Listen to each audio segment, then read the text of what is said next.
Good evening. This meeting will now come to order. This is the Laverne Board of Zoning Appeals, a regular meeting, April 25th, 2017, 5:30 p.m. The first order of business is to call the meeting to order, which we have done. We do have a full quorum. We will proceed. The first item on the agenda is the approval of the minutes from the last meeting. Has everybody had a chance to read the minutes from the last meeting? Yes. Motion to accept the minutes as submitted. We have a motion to accept the minutes as presented. Do we have a second? Second. It's been moved and seconded. All in favor indicate by saying aye. Aye. Aye. Minutes are approved as presented. We have one item on the agenda tonight of new business, and that is the appeal of the decision of the city planner in regards to the proposed location of alternative financial service business requested by Connolly Brown of Tennessee Quick Cash, property located at 5176 Murfreesboro Road, C2 Highway Service Commercial Zoning District, parcel owned by U.S. Bank. May we have the report, please? Certainly, Mr. Chairman. As you mentioned, the applicant is Mr. Connolly Brown of Tennessee Quick Cash, and he had recently sent me a conceptual site plan which showed 3 buildings, and it's in your packet. I'll show it on the screen, which was proposed for the vacant site at 5176 Murfreesboro Road, and that sits between Rite Aid and the Title Max. And as I was reviewing it, I realized that it said that it was for Tennessee Quick Cash, and I informed Mr. Brown that they cannot locate there due to the recently approved ordinance regarding alternative financial services. That ordinance was passed in July 2015, and it restricts the location of an alternative financial service business from locating any closer than a quarter mile from another alternative financial service operation. And per the ordinance, the definition is any non-chartered financial institution offering check cashing services, currency exchange, payday loans, car title loans, and/or similar services as its primary function. When the ordinance passed in 2015, Tennessee Quick Cash was located at its current location, which is 5108 Murfreesboro Road. That is the strip center with the Little Caesars, the Tobacco Brew and Chew, and the Boost Mobile. That ordinance did grandfather in all existing alternative financial service operations in their current location. You can see here on the screen a quick map I put together. The Tennessee Quick Cash currently is here. It's 300 feet from Advanced Financial. So, of course, those were grandfathered in because they were already there. And then we have the Title Max here at 5174, and then 5176 is the location that they would like to move to. Again, as I mentioned, I informed him that he could not move to the new location at 5176 because of its immediate adjacency to the Title Max parcel. And you can see in the corner, that's where they want to go, is directly next door. So he has decided to appeal my decision under the administrative review option, which is codified at section 8.0708E1 of the municipal zoning ordinance, which states that the BOZA shall hear and decide appeals where it is alleged by the appellant, that there is an error in any order, requirement, permit, decision, determination, or refusal made by the codes enforcer or other administrative official, that would be myself, in the carrying out of the enforcement of any provision of this ordinance. And therefore, again, Mr. Brown has come to you to appeal my decision in the relocation of their business from 5108 Murfreesboro Road to 5176. And Mr. Brown is here if you'd like to ask him any questions. Thank you. Mr. Brown, step to the podium. Would you raise your right hand, please? You swear to tell the truth, the whole truth, and nothing but the truth, so help you God. Absolutely. State your name and address for the record, please. My name is Connolly Brown. I live in Brentwood, Tennessee at 105 St. Regis Court. Okay, what's the basis that you feel that there was an error made that's the basis of your appealing this? Is that right? We feel the errors in the ordinance that it doesn't give the businesses that are there that were already grandfathered in the ability to move or to grow their business or to be able to compete. We first moved into that strip center 9 years ago. We were one of the only, if not the only, alternative financial services place in Laverne.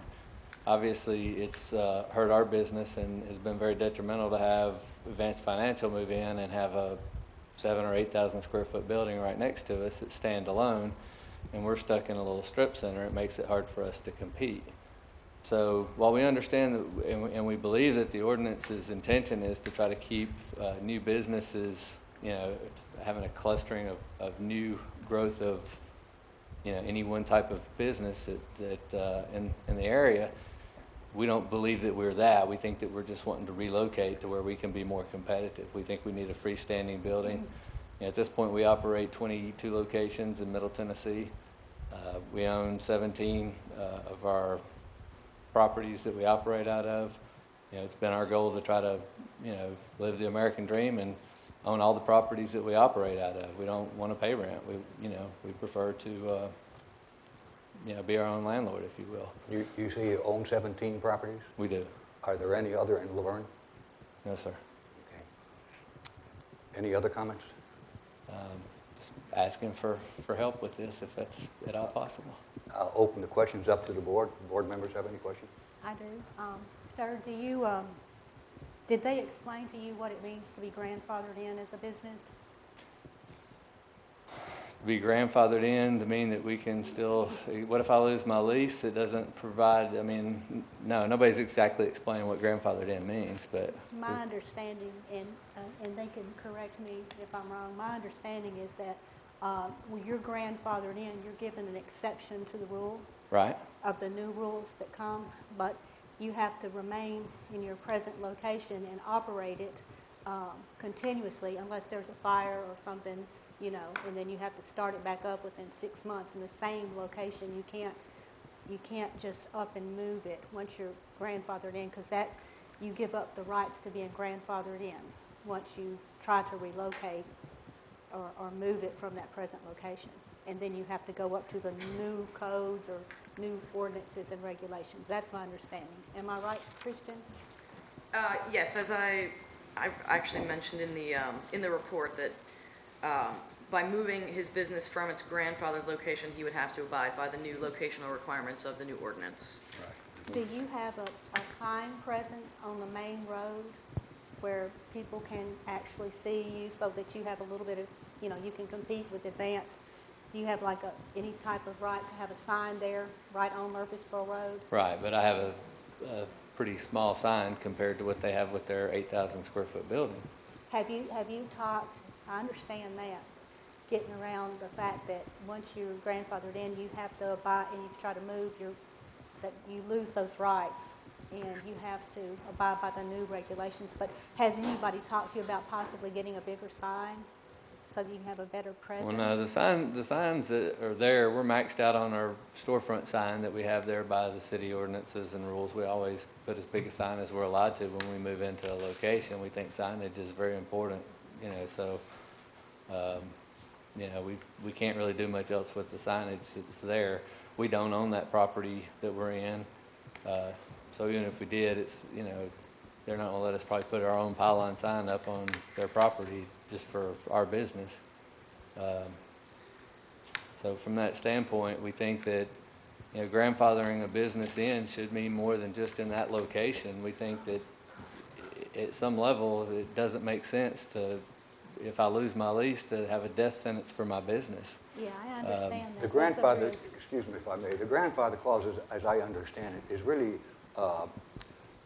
more of a case of doing the right thing for the people, a courtesy type thing. When they have an ordinance like that and they pass it, they grandfather you in to try to make it as right as possible for you. And that's why it's grandfathered in. As I see it, you had the option to locate to a different location that met the ordinance. For example, you didn't have to go toward entitlement. You could have moved in the other direction, for example. I don't see, you know, you're coming to the board here, and we'll vote on it, but personally, I don't see there being an error in the decision to deny the grandfather clause. I just don't see there being a case for that. And So you're saying that you don't have the rights as the board to give me an exception to the rule based on that. I don't see that there's a reason to give you that right. Okay. Because you're basing it on an error, and I don't see, you haven't presented a case for the error that I can see. The board members will all vote for it, and maybe they see it differently, but I don't. My understanding is this board creates exceptions, variances, and things like that on a case-by-case basis, but it all has to be according to the rules. We can't give an exception if you don't meet the criteria for that exception or variance. And it kind of ties our hands. We can't just like, oh, wow, you know, these are really nice people. They've been here for 9 years. I want them to stay here. You know, Exactly. let's break the rules and let them go here, because it puts us in a bad situation for future people that would come here. Is there no other location that meets the criteria that you could relocate to?